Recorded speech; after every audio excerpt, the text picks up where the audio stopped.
Hare Krishna. Srila Prabhupada registered ISKCON in 1971 in Mumbai. From 1971 till 1977, when Prabhupada entered his Mahasamadhi, in these 7 years, Srila Prabhupada had established 8 temples in India, such as Mayapur, Vrindavan, Calcutta, Delhi, Bhubaneswar, Hyderabad, etc. He established them as branches of this society which registered in 1971 in Mumbai.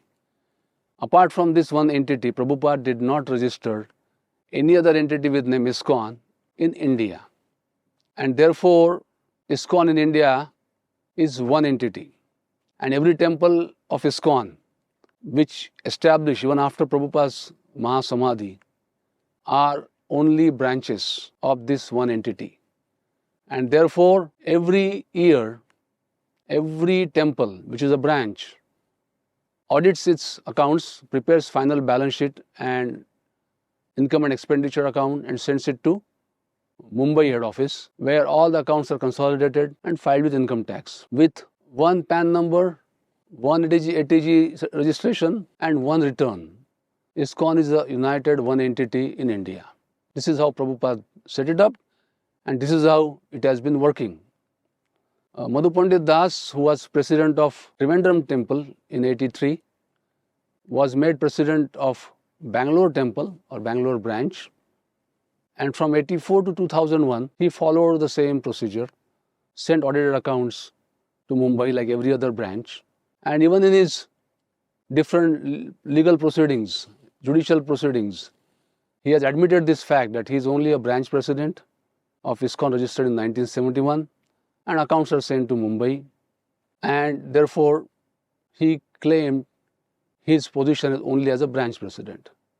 But in 2001, he suddenly withdrew all those previous suits and brought up fraudulent and false claim that the Bangalore temple, all the funds, all the activities belong to another entity with exactly same name, ISKCON.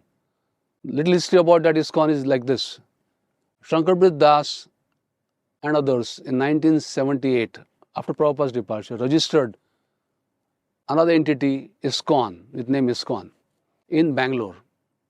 They did this under misunderstanding that like in United States, every state should have a separate registered entity. When they realized their mistake, they did not act through this entity. They should have closed it, dissolved it legally, which they did not do, unfortunately. But it was lying on paper. No accounts were ever submitted to income tax by this entity, all till 2001. So suddenly in 2001, Madhu Pandit Das inserted names of his family members and friends as the governing body members of that Shankarbrit's ISKCON of 1978, and also made some changes, cosmetic changes into the Bangalore branch accounts, and got another auditor to certify them and filed in one stroke, claiming them to be the accounts of 1978 Shankarbrit's ISKCON and not of Bangalore branch of Srila Prabhupada's ISKCON. This case was fought in the High Court on 23rd May 2011, passed a judgment very clearly holding that this is a fraud and fabrication done by Madhu Pandit Das, his family members and associates. The society was a defunct entity. He has used it to swallow the temple, and therefore his suit, he filed a suit, by the way. ISKCON registered in Mumbai did not file the suit.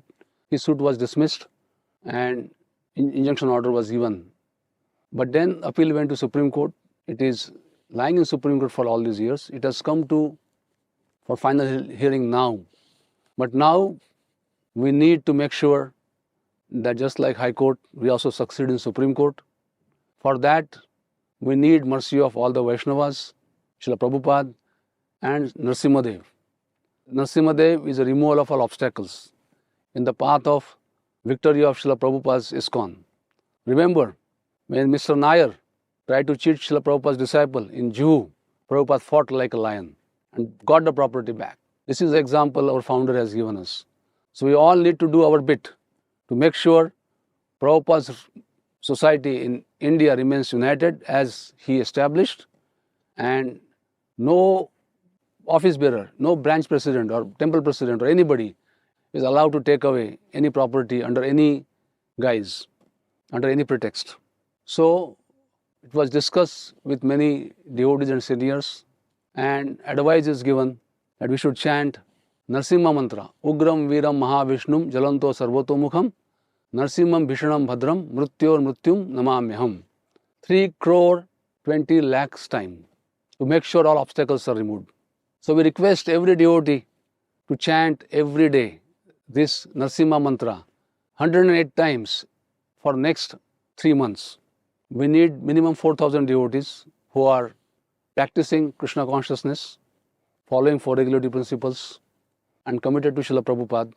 Chant this mantra with this sankalpa that let Srila Prabhupada's ISKCON remain one entity as His divine grace has established, and all the properties, funds, devotees who have been taken away by fraudulent means should come back with Srila Prabhupada's ISKCON, and Srila Prabhupada's 71 ISKCON registered in Mumbai should succeed in every proceeding before Supreme Court and before any other court or any other government authority.